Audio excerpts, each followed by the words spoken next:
Graças e paz, irmãos. Aumentando essa lista de recomendações, aí tem mais um livro da Pronovos sobre o Credo dos Apóstolos, do Albert Mohler, que também é muito bom.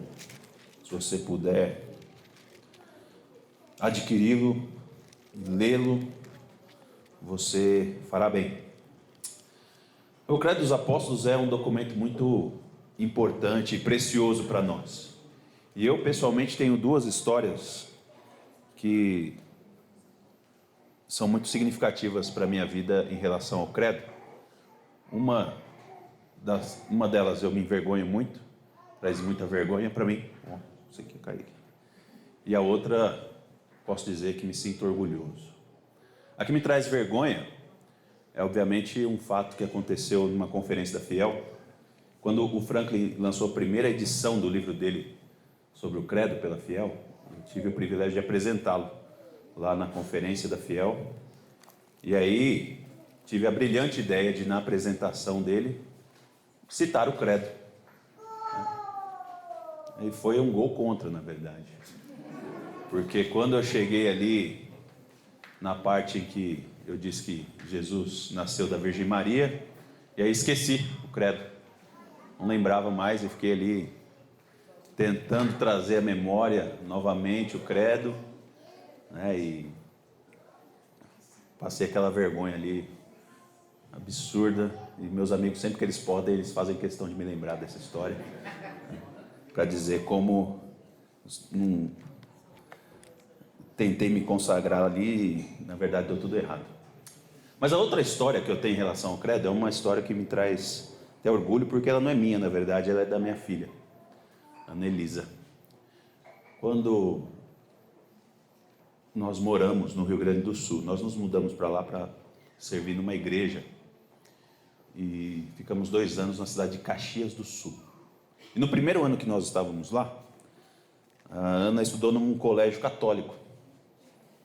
E ela, estudando naquele colégio, ali com os seus 11 anos, ela,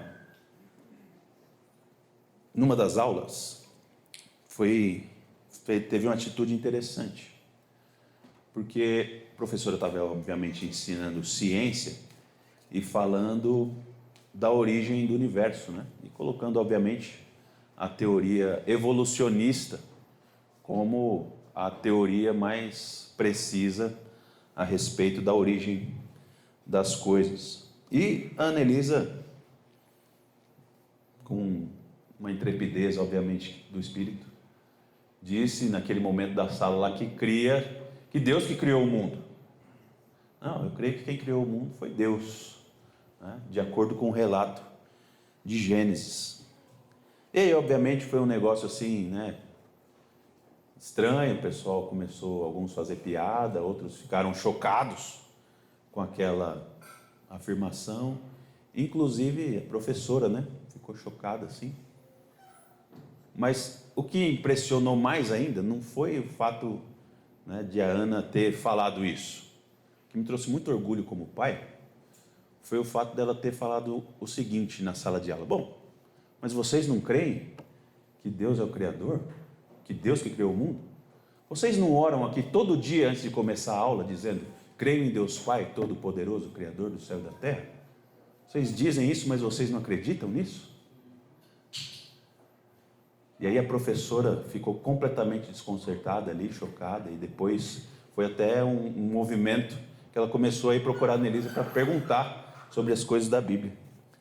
E muito interessante então como infelizmente a gente tem essa duplicidade, muitas vezes, daquilo que nós dizemos ou daquilo que nós falamos, né, que sai da nossa boca, e daquilo que está em nosso coração, daquilo que nós cremos, daquilo que nós confiamos. E nessa noite, obviamente, o meu desejo é trazer para você essa revelação que Deus fez de si mesmo, de que Ele é o Criador de todas as coisas, o Criador dos céus e da terra. Sabe, uma das coisas que é muito interessante a respeito disso é quando você para pensar e considerar as propostas de criação daqueles que rejeitam que o Deus da Bíblia é o Criador de todas as coisas. E, de certa forma, nesse mundo caído, quebrado pelo pecado, é muito natural que você veja uma rejeição ao Deus da Bíblia. Como nós vimos ontem, o pastor Daniel Dides falou isso muito claramente para a gente. O coração duro, rebelde, transgressor do ser humano, ele vai tentar escapar dessa realidade, vai fugir, vai negar, vai se opor, vai dizer, não, isso aí é bobagem. Mas o que é muito interessante é você chegar numa pessoa dessa e fazer a seguinte pergunta: tá, então não é o Deus da Bíblia a origem de todas as coisas, qual é então a origem? E aí o negócio fica muito engraçado, porque é uma resposta e uma proposta pior que a outra, e é completamente maluco. As teorias ou os relatos que eles vão tentar apresentar como origem das coisas, a origem do mundo, a origem do homem, a origem do universo. E sabe por que isso é maluco? Porque no fim das contas, essa questão da origem de todas as coisas, ela entra justamente naquelas questões de que nós precisamos de uma revelação especial. Ontem nós consideramos o fato de que nós precisamos de uma revelação especial para saber quem é Deus. Na criação a gente tem uma noção, alguns vislumbres desse Deus, mas é somente na revelação especial que nós conhecemos quem é o Deus verdadeiro. E é somente na revelação especial também que nós podemos ter essa realidade exposta para nós da origem de todas as coisas. Quando você começa a ouvir as teorias das pessoas sobre a origem do universo, a origem da matéria, a origem dos homens, fica muito nítido que é impossível para o homem chegar à realidade da origem se ele não receber uma revelação especial, porque não faz nenhum sentido. É pior, é muita doideira, é muita loucura as propostas de origem da vida, origem do universo. É necessário que aquele mesmo que criou se revele e revele como ele fez. É necessário, é fundamental, porque não há como chegar a essa verdade, a não ser que aquele mesmo que criou conte para nós como que ele fez. Por isso eu quero pedir para você que você abra a sua Bíblia agora em Gênesis capítulo 1, e é de lá que nós vamos ver que Deus é o Criador de todas as coisas. Que Ele nos diz que Ele fez e como Ele fez. Gênesis capítulo 1, nós vamos ler a partir do verso 1 mesmo.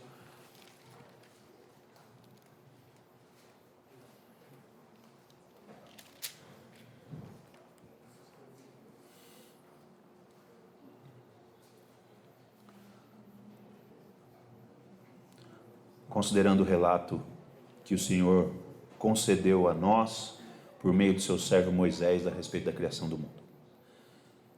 Sagrada Escritura, Palavra de Deus, diz assim: no princípio, Deus criou os céus e a terra.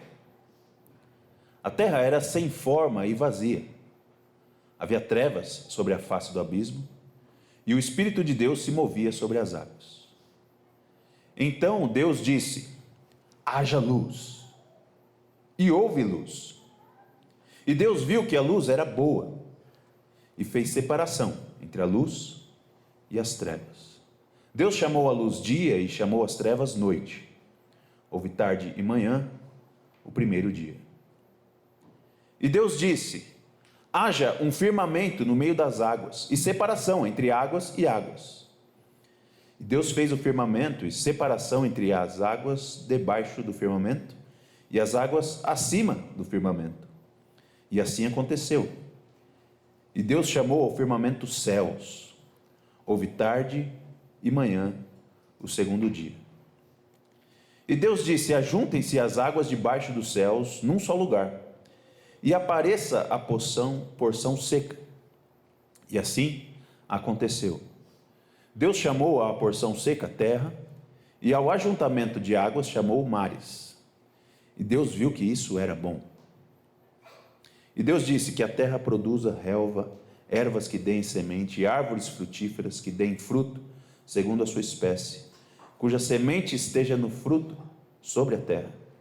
E assim aconteceu. E a terra produziu relva, ervas que davam semente, segundo a sua espécie, e árvores que davam fruto, cuja semente estava nele, conforme a sua espécie. E Deus viu que isso era bom. E houve tarde e manhã, o terceiro dia. E Deus disse que haja luzeiros no firmamento dos céus, para fazerem separação entre o dia e a noite, e sejam eles para sinais, para estações, para dias e anos, e sirvam de luzeiros no firmamento dos céus, para iluminar a terra. E assim aconteceu. Deus fez os 2 grandes luzeiros, o maior para governar o dia e o menor para governar a noite, e fez também as estrelas, e os colocou no firmamento dos céus para iluminarem a terra, para governar o dia e a noite e fazerem separação entre a luz e as trevas. E Deus viu que isso era bom. Houve tarde e manhã, o 4º dia. E Deus disse que as águas sejam povoadas de enxames de seres vivos, e as aves voem sobre a terra, sobre o firmamento dos céus. Assim, Deus criou as grandes criaturas marinhas e todos os seres vivos que se movem, os quais povoam as águas segundo as suas espécies, e todas as aves segundo as suas espécies. E Deus viu que isso era bom. E Deus os abençoou, dizendo: sejam fecundos, multipliquem-se e encham as águas dos mares, e na terra se multipliquem as aves. Houve tarde e manhã, o 5º dia. E Deus disse que a terra produza seres vivos, conforme a sua espécie, animais domésticos, animais que rastejam e animais selvagens, segundo a sua espécie. E assim aconteceu. E Deus fez os animais selvagens segundo as suas espécies, e os animais domésticos conforme a sua espécie, e todos os animais que rastejam sobre a terra segundo a sua espécie. E Deus viu que isso era bom. E Deus disse: façamos o ser humano à nossa imagem, conforme a nossa semelhança.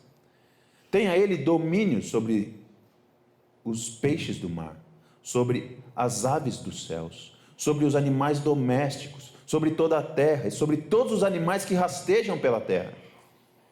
Assim Deus criou o ser humano à sua imagem. A imagem de Deus o criou, homem e mulher os criou. E Deus os abençoou e lhes disse: sejam fecundos, multipliquem-se, encham a terra e sujeitem-na.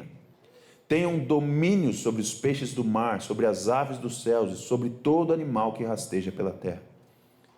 E Deus disse ainda: eis que lhes tenho dado todas as ervas que dão semente e se acham na superfície de toda a terra, e todas as árvores em que há fruto que dê semente.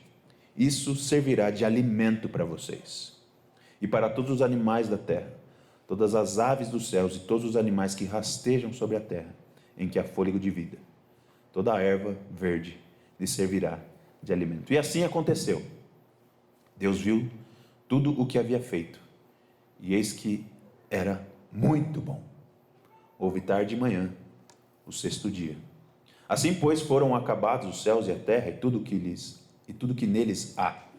E havendo Deus terminado no 7º dia a sua obra que tinha feito, descansou nesse dia de toda a boa obra que tinha feito, ou de toda a obra que tinha feito.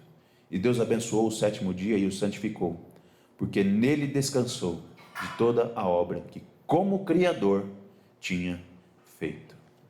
Deus bendito, mais uma vez nós estamos aqui diante da Tua palavra para ouvir a voz do Senhor, e nós clamamos humildemente que o Senhor fale conosco.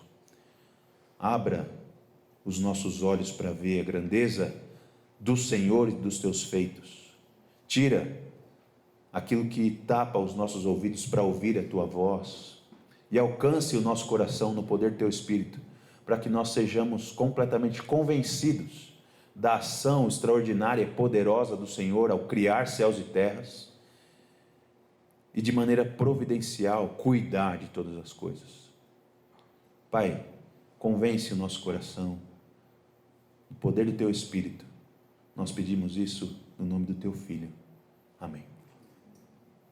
No princípio, Deus criou os céus e a terra. Essa é a primeira afirmação da Escritura como um todo. A revelação se inicia exatamente com essa frase: no princípio, Deus criou o céu e a terra. Há aqui, irmãos, uma necessidade fundamental.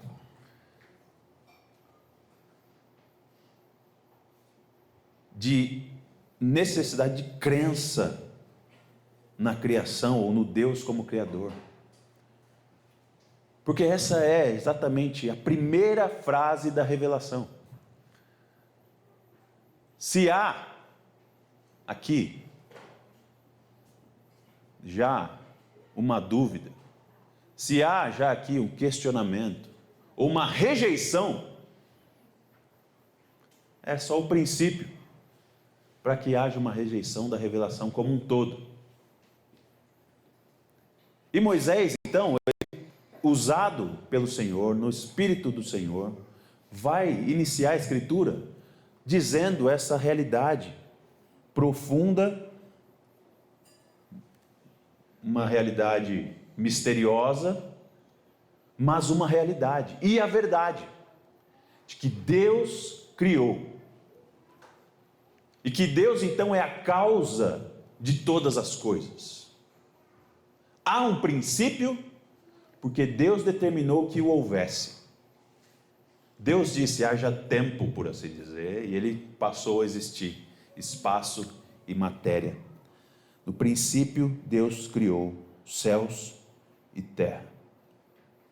E Moisés, então, não está preocupado aqui muito em fazer muitas afirmações para estabelecer isso aqui. Ele já chega com o pé na porta e dizendo a realidade de que há um Deus que é o Criador de todas as coisas. E Moisés, então, ele passa a relatar para a gente como foi que Deus fez isso. Ele diz que esse princípio, inicialmente, ele é sem forma e vazio. Há trevas. E que Deus, então, agora, ele vai, no poder da sua palavra, fazer duas coisas, basicamente: dar forma e preencher. Se você prestar atenção na estrutura do relato da criação, você vai perceber que o que Deus está fazendo ao longo desses 6 dias criacionais, Ele está fazendo justamente isso, dando forma e preenchendo. Aquilo que inicialmente foi criado sem forma e vazio, agora, ao longo da criação, o Senhor vai dar forma e preencher. Meus irmãos, esse é um relato poético, literário, obviamente, mas é o relato da verdade, daquilo que Deus realizou. E qual é essa obra, então? Deus passa a dar forma às coisas, e a primeira coisa que Deus vem trazer à forma é exatamente a separação de luz e trevas, criando a luz e separando essas duas coisas. O poder da sua palavra, com a declaração, Deus diz: haja luz, e a luz vem à existência. Haja luz, e a luz vem à existência. E Deus diz: haja separação entre a luz e as trevas, e essas coisas se separam, organizando uma forma aqui, dia e noite, dia e noite. A segunda coisa que Deus vai fazer é dar forma agora às águas, e Ele faz separação então entre as águas do firmamento e as águas embaixo do firmamento. Ele cobre a terra, por assim dizer, com água, e dá uma segunda forma ao céu e às águas.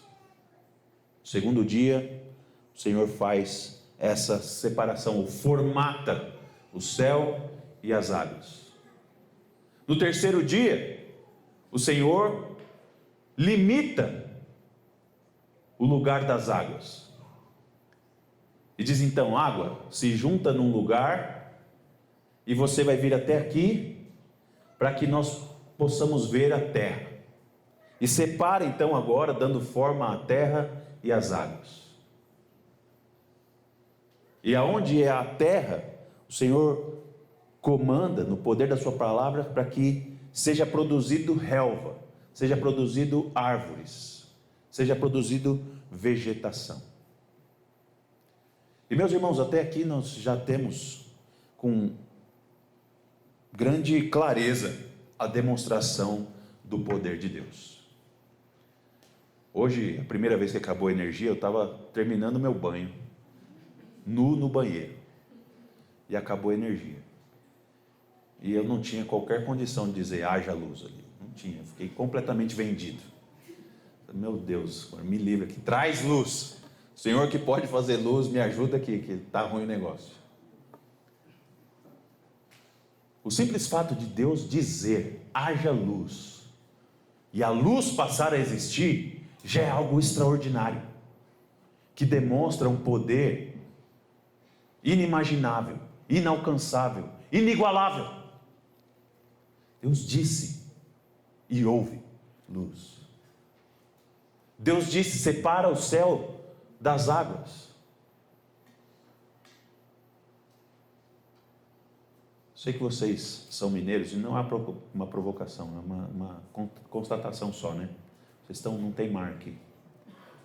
E nesse sentido, eu não tenho, não quero ser nem um pouco preconceituoso, nada disso. Não sei quantos de vocês já viram o mar. Se você já teve essa experiência, você já viu como o mar é espetacular.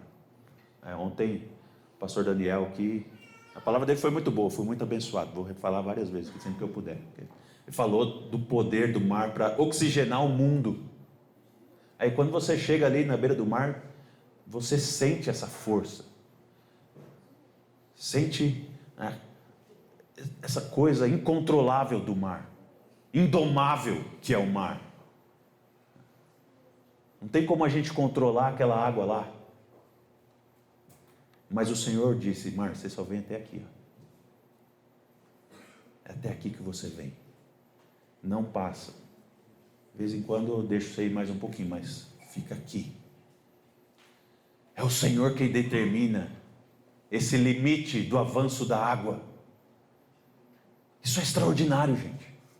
O que Moisés está dizendo aqui é relatando para nós o poder desse Deus extraordinário, que determina até aonde o mar vai poder exercer o seu domínio e a sua força.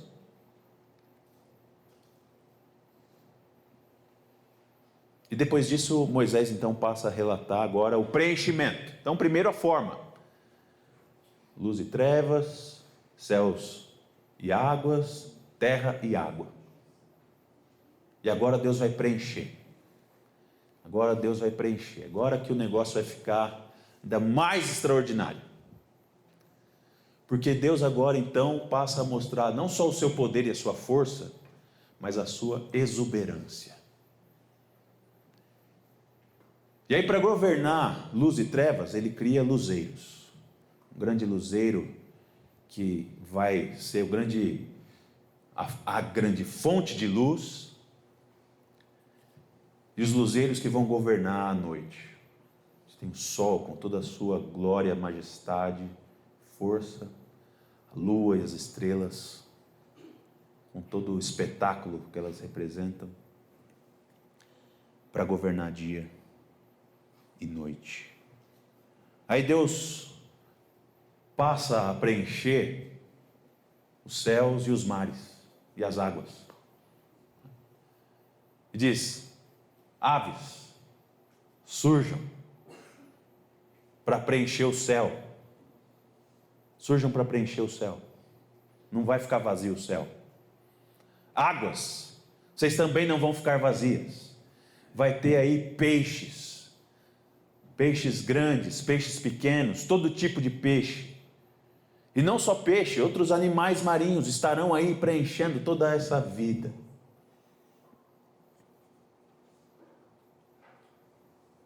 E Deus preenche também o lugar seco, a porção seca, a terra, criando animais selváticos, animais domésticos.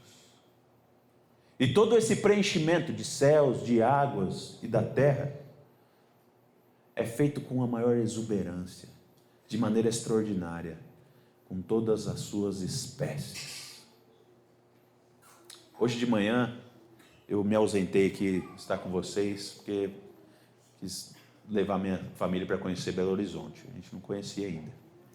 Um dos lugares que a gente foi conhecer lá foi o Museu de Minas e Metal, lá na Praça da Liberdade.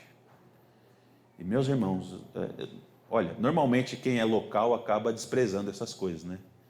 E se você não foi lá ainda, eu quero recomendar que você vá. Eu espero que você já tenha ido, que você tenha aproveitado esse negócio extraordinário que tem na cidade de você. Mas se você, na cidade de vocês, minha filha morou nos Estados Unidos, voltou de lá agora em maio e falou, esse é um dos melhores museus que eu já fui. Então valorizem esse negócio aí que é realmente extraordinário.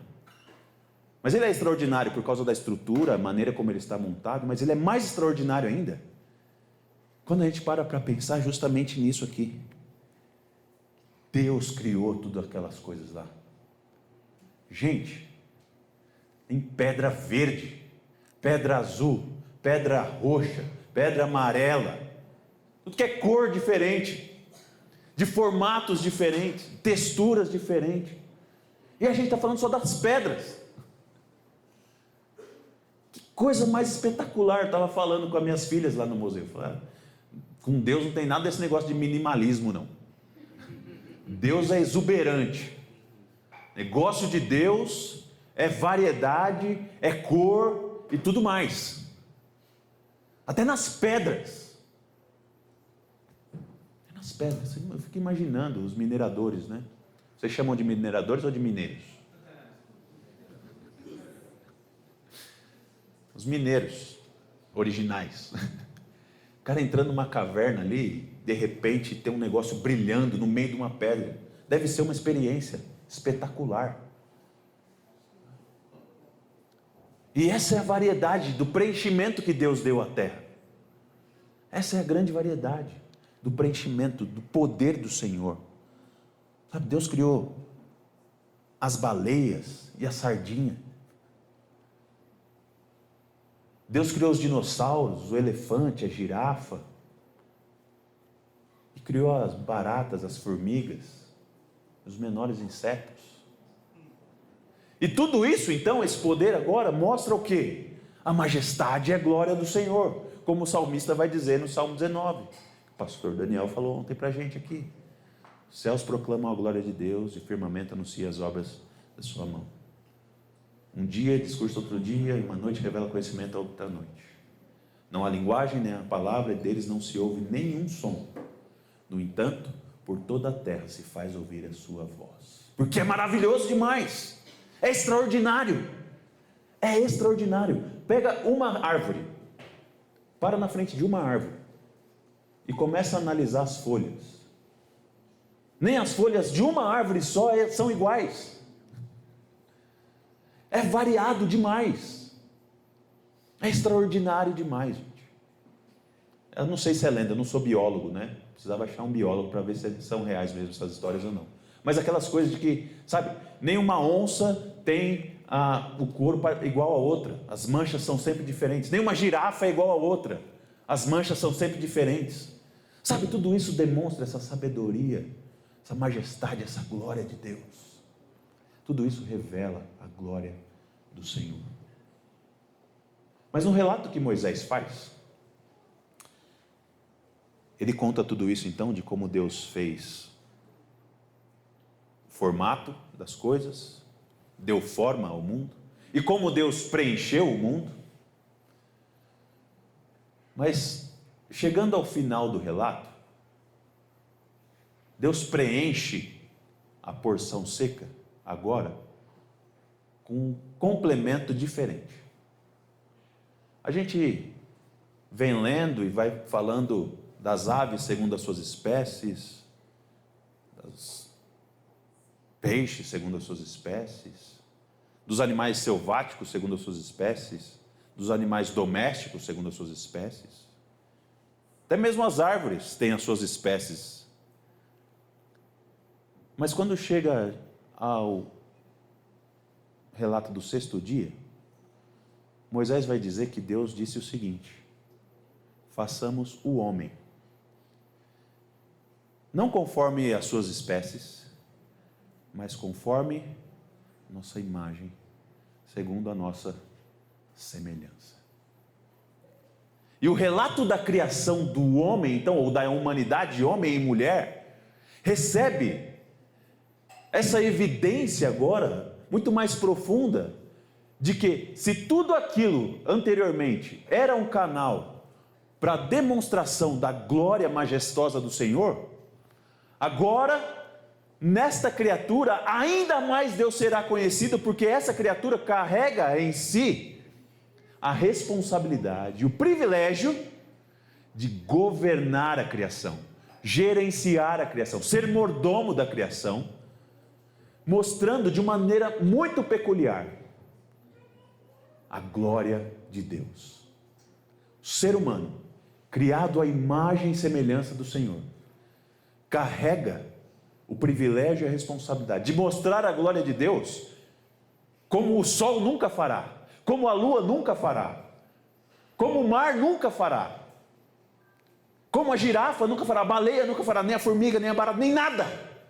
O ser humano, homem e mulher, tem o potencial e a responsabilidade e o privilégio de demonstrar a glória do Senhor como nenhuma outra criatura tem, porque tem em si a imagem e a semelhança do Senhor.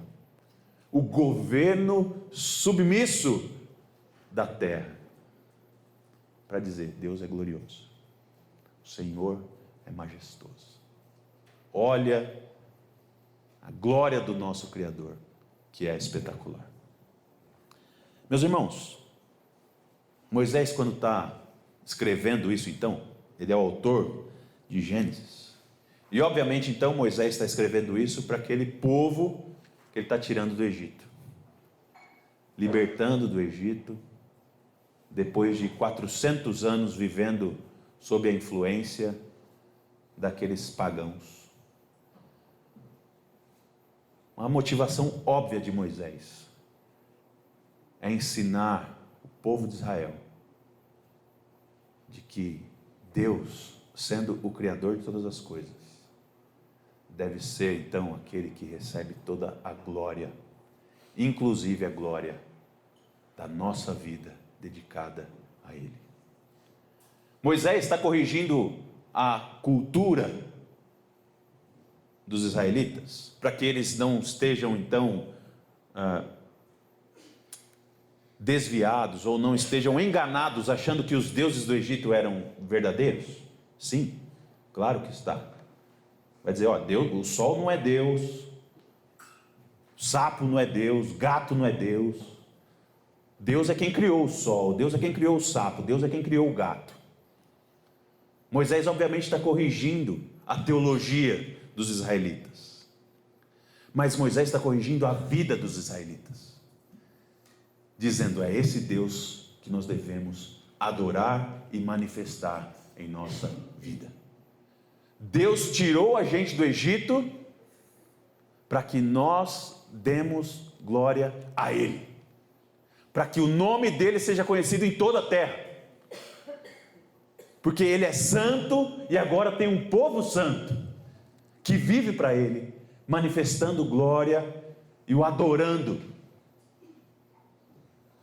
Lembra que Moisés fala para Faraó: libera o povo de Deus aí para que esse povo o adore.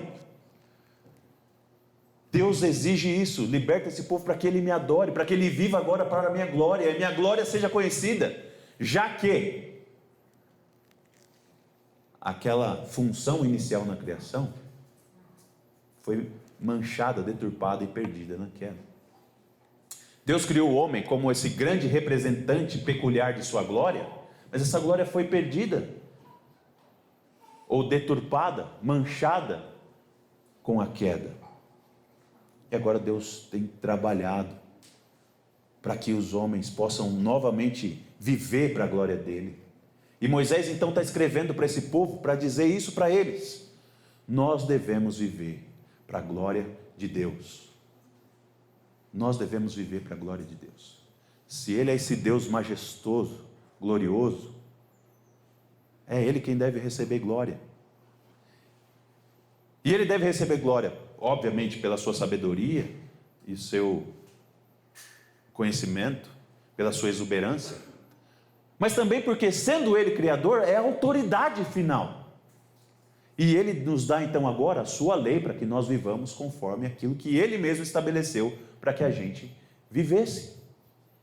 E Moisés então recebe do Senhor a lei do Senhor e diz: olha, esse Criador, Ele nos fez para que nós vivamos para Ele, e viver para Ele é viver assim, de acordo com a sua lei. E Moisés ensina isso então ao povo de Israel: vivam de acordo com a lei do Senhor, porque viver de acordo com a lei do Senhor é viver para a glória do Senhor, é viver para a majestade do Senhor, para que o Senhor seja conhecido, não somente pelas estrelas, pela lua, pelas árvores, pelos peixes, pelas aves, pelos animais selváticos e domésticos, mas pelo homem, que é imagem e semelhança de Deus. O salmista, ele escreve isso, né? Quando ele vê a criação, ele fica tão estupefato, e aí ele se pergunta: o que é o homem para que Deus se lembre dele? Ele vai dizer: no entanto, o Senhor fez o homem com toda essa carga especial de representá-lo e de apontar para a sua majestade e para a sua glória. O Moisés está ensinando isso. Moisés está ensinando o povo de Israel a viver para a glória de Deus. Mas o que a gente vê no relato contínuo da Escritura é que o povo de Israel não aprendeu essa lição. Eles não aprenderam essa lição de viver para a glória de Deus.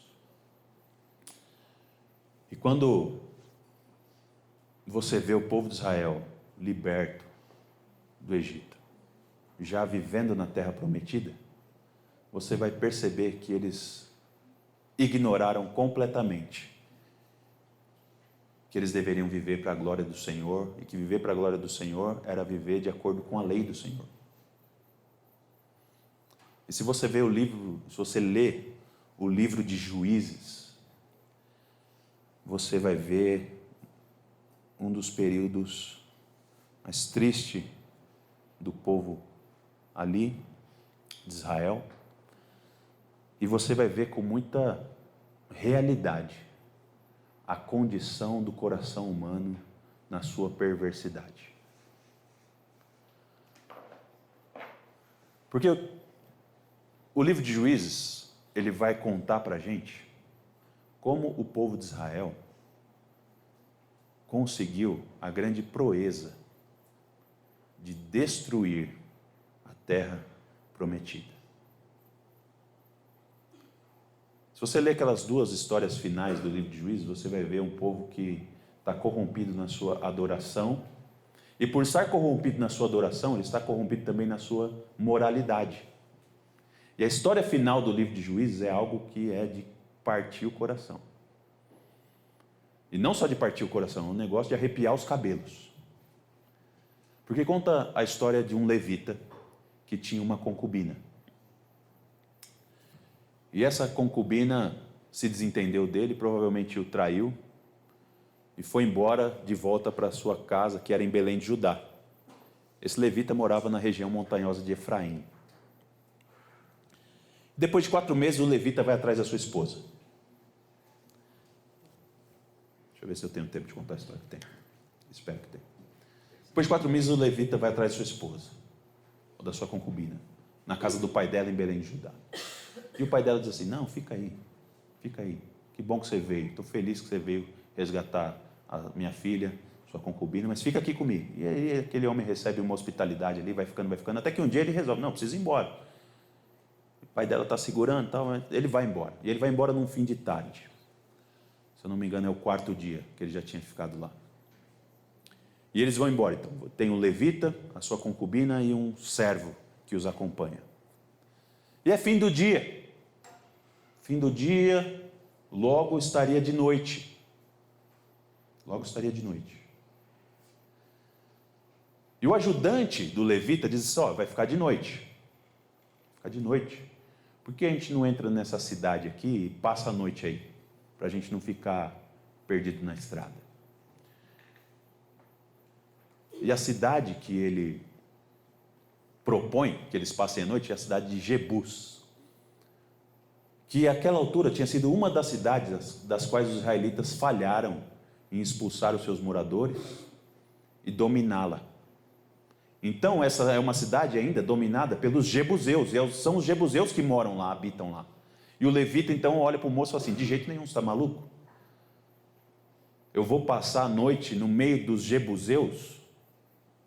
Não, você está doido. Vamos andar mais um pouquinho aí, quando a gente chegar mais à frente, numa das cidades que seja de alguém do nosso povo, a gente fica lá. E eles caminham, vão seguindo. E chegam então já no território de Benjamim, a uma cidade chamada Gibeá.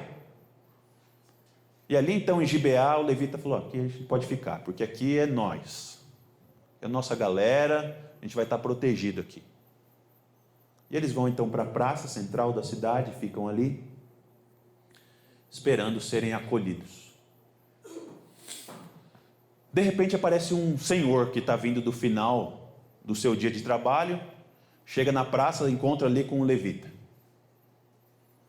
a sua concubina e o seu servo.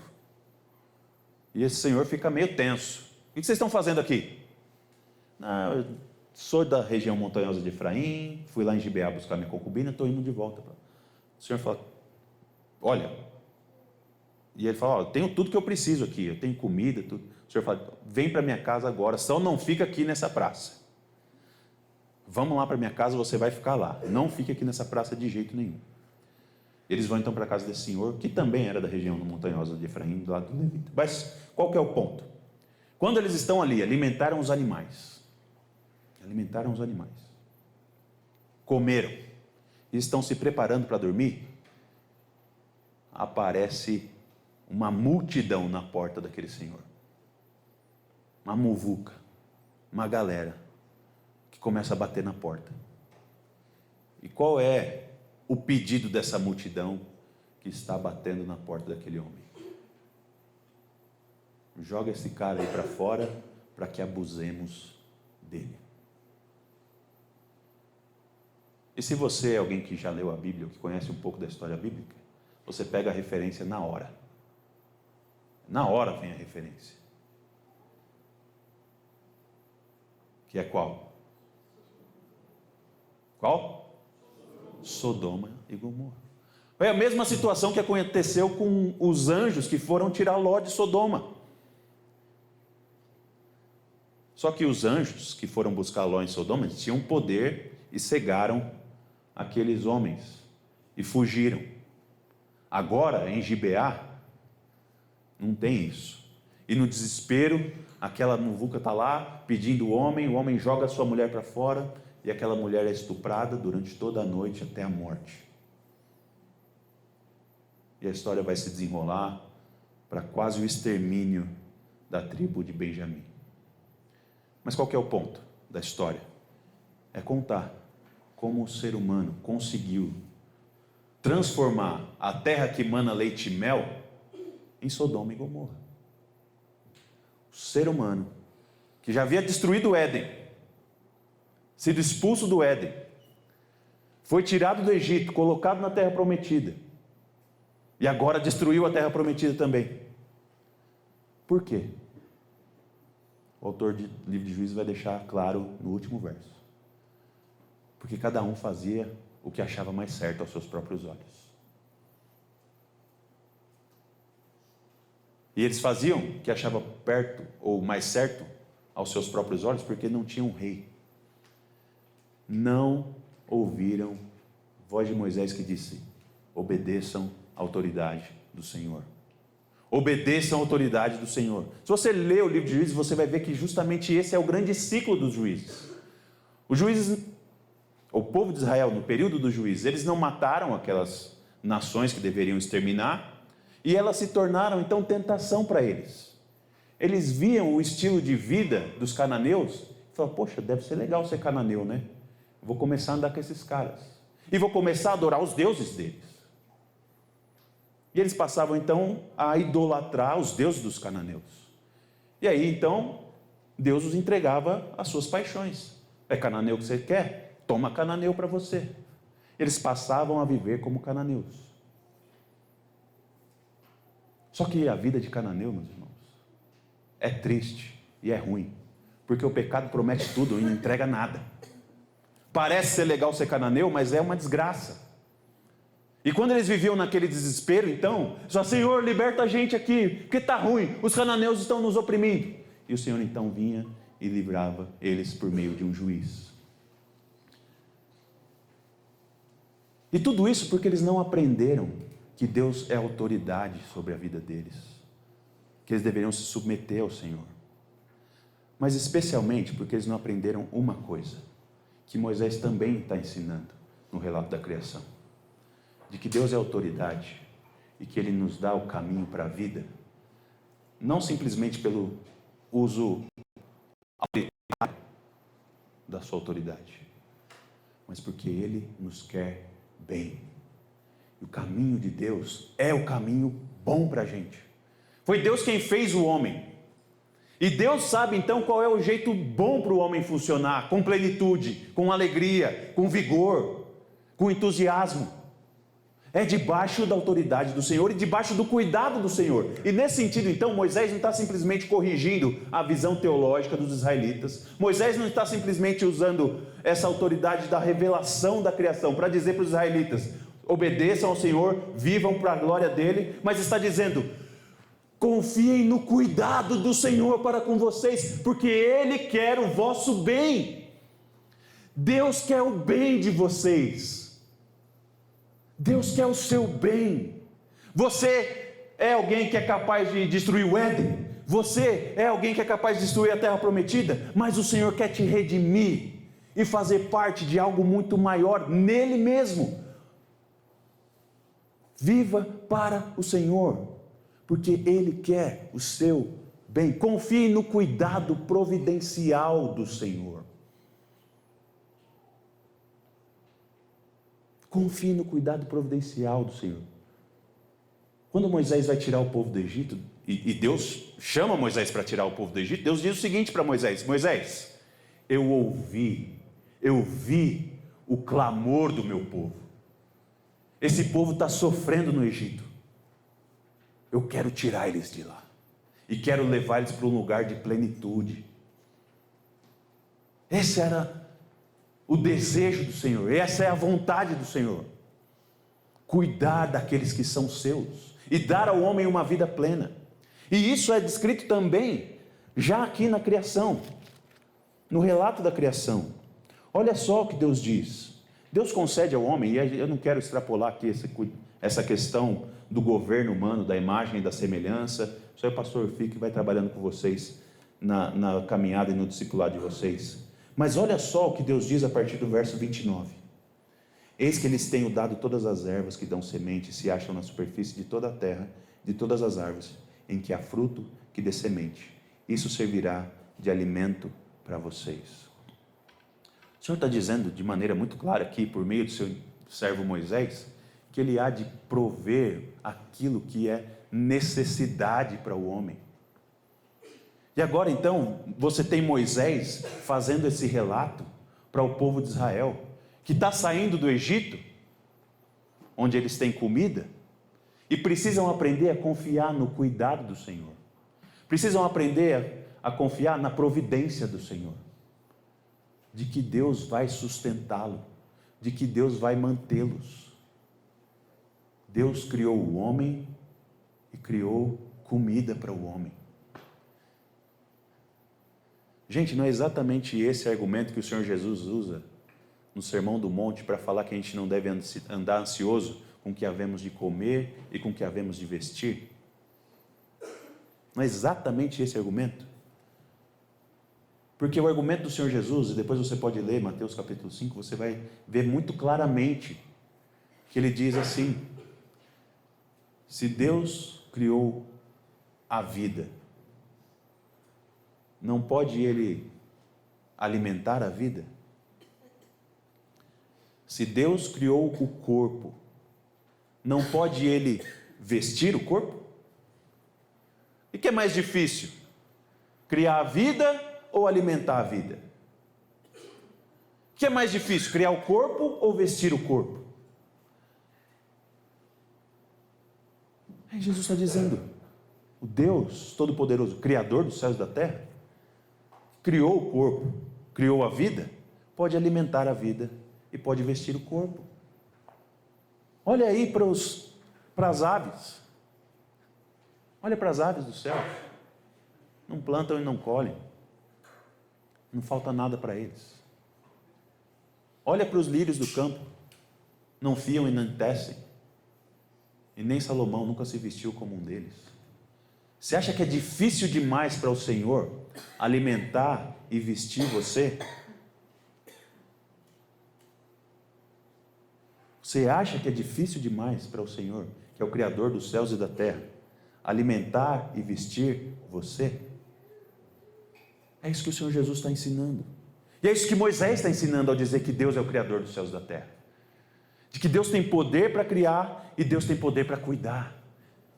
E não só tem o poder, mas também o desejo, e Ele cuida, como Ele tem cuidado. E tem dado ao homem, até mesmo os seus inimigos, sol e chuva, diariamente.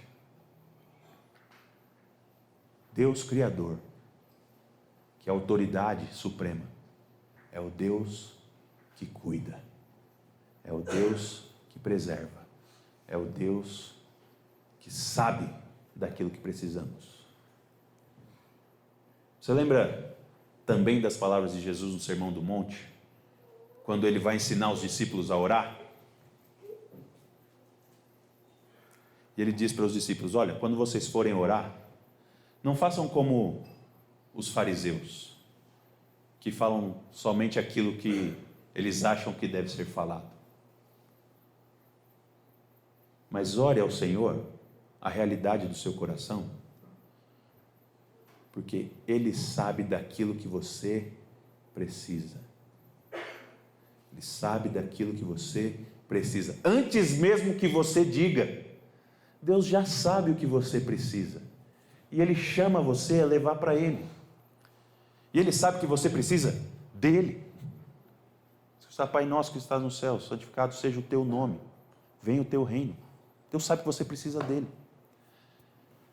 Deus sabe que você precisa de todas aquelas petições do sermão, da oração do Pai Nosso, inclusive aquela que diz: perdoa-nos as nossas dívidas.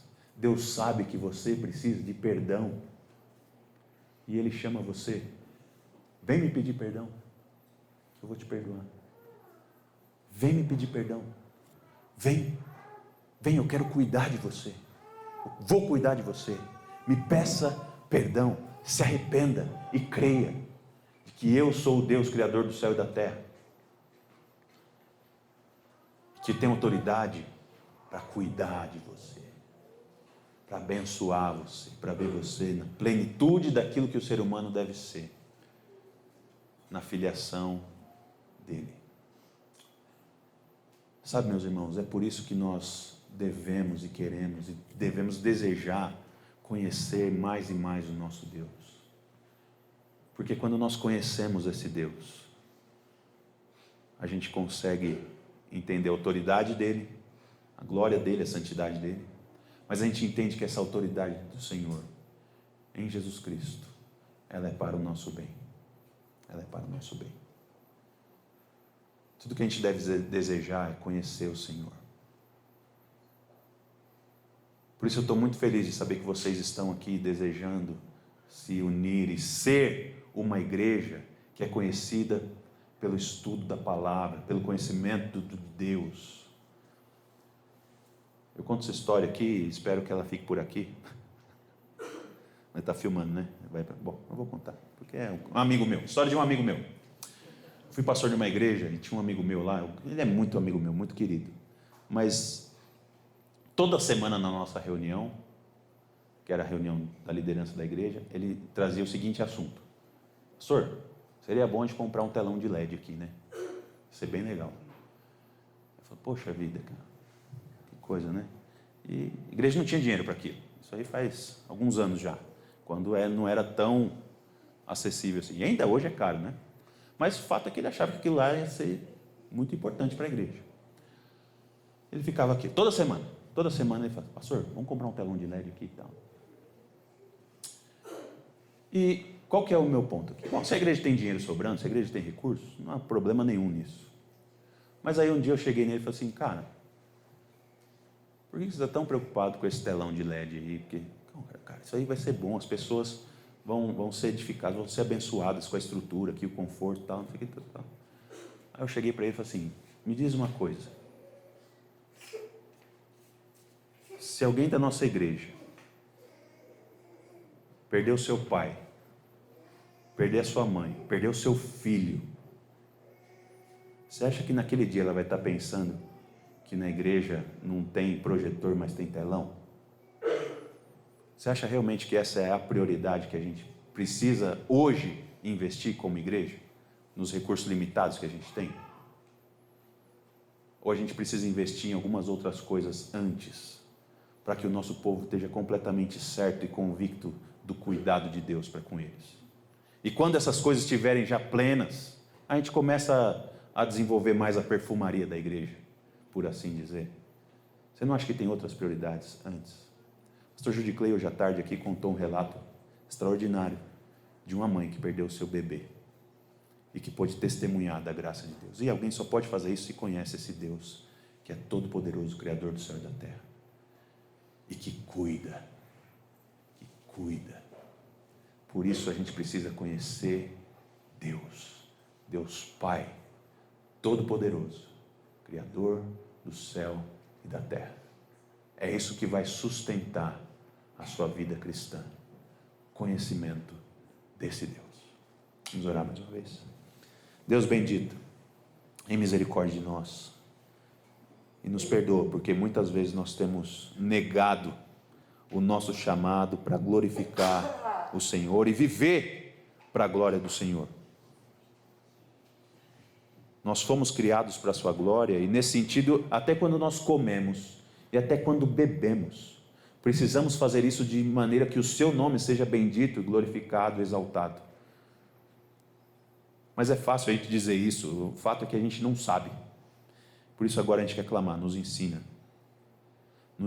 a conhecer o Senhor, conhecer tuas obras e conhecer como nós podemos viver para a tua glória, dando evidência de que é o Senhor o Todo-Poderoso, é o Senhor a autoridade suprema, é o Senhor o Criador dos céus e da terra, e é o Senhor quem tem um caminho de plenitude para os homens em Jesus de Nazaré, o Cristo Redentor dos homens. Senhor, nos dá convicção, não simplesmente da boca para fora, mas uma convicção profunda de fé, de que nós cremos, de que tudo coopera para o bem daqueles que amam a Deus. Tudo coopera para o bem daqueles que amam a Deus. O Senhor é o Criador dos céus e da terra. Nada foge do controle e do domínio do Senhor.